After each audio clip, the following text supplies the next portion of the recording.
जय श्री कृष्णा, राधे राधे। आज की पावन कथा में भगवान के एक ऐसे वेश्या भक्त की कहानी को कहने जा रहे हैं जिसमें भगवान ने उस वेश्या के हाथों मुकुट पहनने के लिए अपने सिर को नीचे झुका लिया और उस वेश्या के हाथों मुकुट पहना। तो आइए इस कहानी को शुरू करते हैं। इससे पहले अगर आपने चैनल को सब्सक्राइब नहीं किया है तो कृपया चैनल को सब्सक्राइब कर लीजिए ताकि आने वाली हर धार्मिक कथाएं सबसे पहले आप तक पहुँचे। वीरमुखी, जिसे बरमुखी के नाम से भी जाना जाता है, एक अत्यंत रूपवती महिला थी और वह वेश्यावृत्ति का काम करती थी। वेश्यावृत्ति ही उनके जीवन यापन का मुख्य साधन था और इस काम से उन्होंने बहुत से धन अर्जित किए और उस धन से उन्होंने अपने लिए एक सुंदर महल बनवाया और महल के पास में ही एक बगीचा भी बनवाया।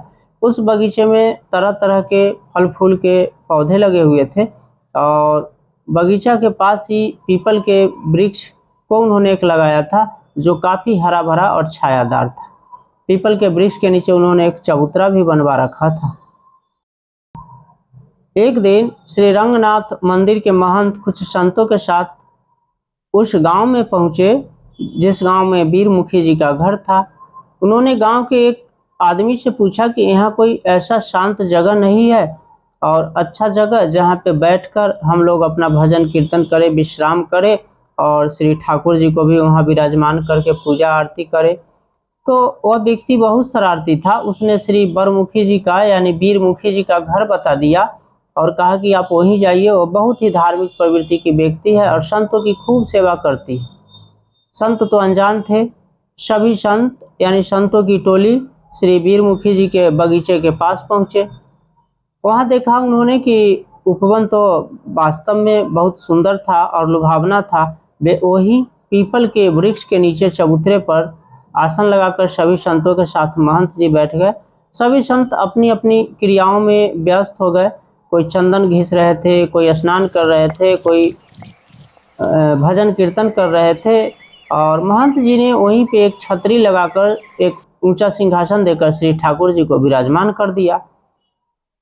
संतों के भजन कीर्तन सत्संग को और उनके द्वारा किए जा रहे काम को श्री वीरमुखी जी महल के अंदर से खिड़की से देख रही थी।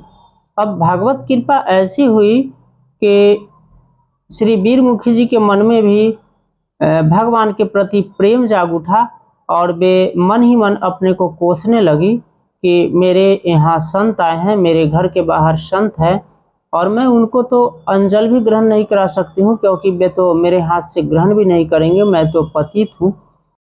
काफी सोच विचार के बाद श्री वीरमुखी जी एक बड़े से थाल में बहुत सी स्वर्ण मुद्राएं लेकर संत जी के पास गई और बोली कि भगवान आप इसे ग्रहण कीजिए। महंत जी ने उस महिला को देखकर श्री वीरमुखी जी को देखकर कहा कि माता आप कौन है जो इतनी सारी स्वर्ण मुद्राएं दान कर रही है, अपना परिचय बताइए। अब श्री वीरमुखी जी का चेहरा मलिन पड़ गया लेकिन उन्होंने अपने को संभालते हुए कहा कि भगवान आप मुझसे मेरा परिचय ना पूछिए, आप इस धन को स्वीकार कीजिए। तब संत जी ने कहा कि माता मैं बिना परिचय जाने तो आपका धन स्वीकार नहीं कर सकता हूँ। तब श्री वीरमुखी जी ने संत जी को बताया कि मैं तो एक वेश्या हूँ और मैंने सोचा कि आप मेरे दरवाजे पे अन्न ग्रहण करेंगे नहीं, जल ग्रहण करेंगे नहीं, इसलिए आपको स्वर्ण मुद्रा दान करने के लिए आई। ऐसे ही वीरमुखी जी ने कहा कि मैं एक वेश्या हूँ। तो संतों की टोली में बैठे हुए एक वृद्ध संत जी ने झिड़कते हुए कहा कि अपने धन को ले जाओ, मैं वेश्याओं के हाथ से कोई धन स्वीकार नहीं करूँगा। अब तो श्री वीरमुखी जी वहीं अपने को कोसते हुए फूट फूट कर रोने लगी। श्री वीरमुखी जी ने संतों से कहा कि मैं तो रोज कावेरी और गोदावरी में स्नान करता हूँ लेकिन वहां से तो कभी माता की आवाज नहीं आती कि तुम मेरे में स्नान न करो, तुम पापीन हो और आप तो समदर्शी है, संत है, फिर आप इतना भेदभाव कैसे कर सकते हैं। कहते हुए श्री वीरमुखी जी फूट फूट कर रोती हुई वही श्री महंत जी के सामने साष्टांग दंडवत होकर अविरल अश्रुधारा बहाए जा रही थी। श्री रंगनाथ मंदिर के महंत जी ने कहा कि अगर तुम दान ही करना चाहती हो तो तुम एक सोने का मुकुट बनवाओ और श्री रंगनाथ भगवान को पहनाओ। अगर श्री रंगनाथ भगवान तुम्हारे हाथों मुकुट पहन ले तो जानो कि तुम्हारे पापों का प्रायश्चित हो गया है और तुम सभी पापों से मुक्त हो गई। संतों के दर्शन मात्र से ही और संतों द्वारा किए जा रहे भजन कीर्तन को सुनकर यानी सत्संग को सुनकर श्री वीरमुखी जी का हृदय निर्मल हो चुका था और उनमें भागवत प्रेम जागृत हो चुका था।